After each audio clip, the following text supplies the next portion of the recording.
Stand up, please.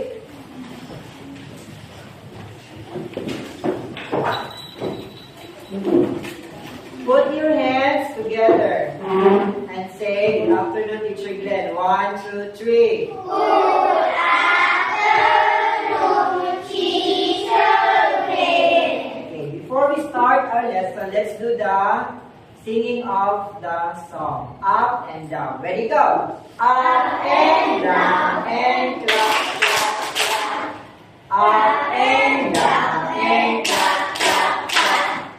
Clap to the left, clap to the right. Turn around and clap, clap, clap. Up and down and shake, shake, shake. Up and down and shake, shake, shake. Shake to the left, shake to the right. Turn around and shake, shake, shake. Up and down and dance, dance, dance. Up and down and dance, dance, dance. Dance to the left, dance to the right. Turn around and dance, dance, dance. Wow, stop, please.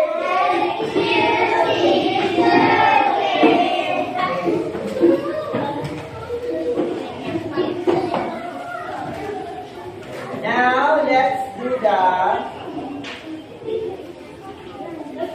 here. Before we start our new lesson for today, let us read first the vocabulary. Everybody say vocabulary. Vocabulary.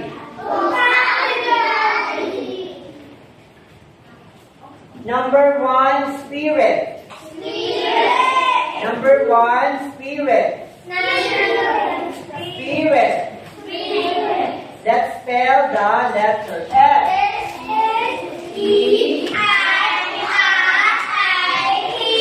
Spirit. Spirit. Spirit means yourself being motivated. You are alive, alert, and enthusiastic. So the spirit of yourself. Okay, for example, the spirit of teacher, the spirit of the student. They are happy and they are alive. Next, number 2, way. Way. W-A-E. Way. Okay, let's wave our hands.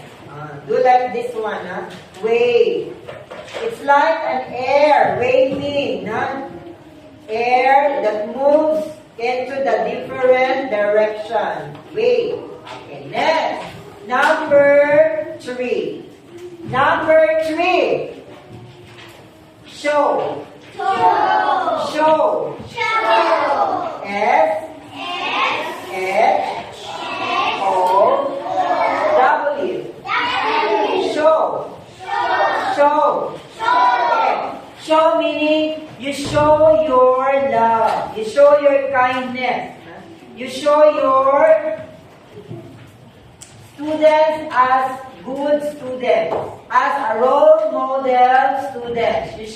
You express your love towards your friend or towards your teacher. Next, number 4, quiet. Q. U. I. E. T. Quiet. Okay, do the action. Okay, put your finger into your mouth. Quiet. Quiet means observe silence. Close your mouth and listen to your teacher. Number 5, love. L. O. V. E. Love. Okay, love means show your affection. Okay, show your love to your mother,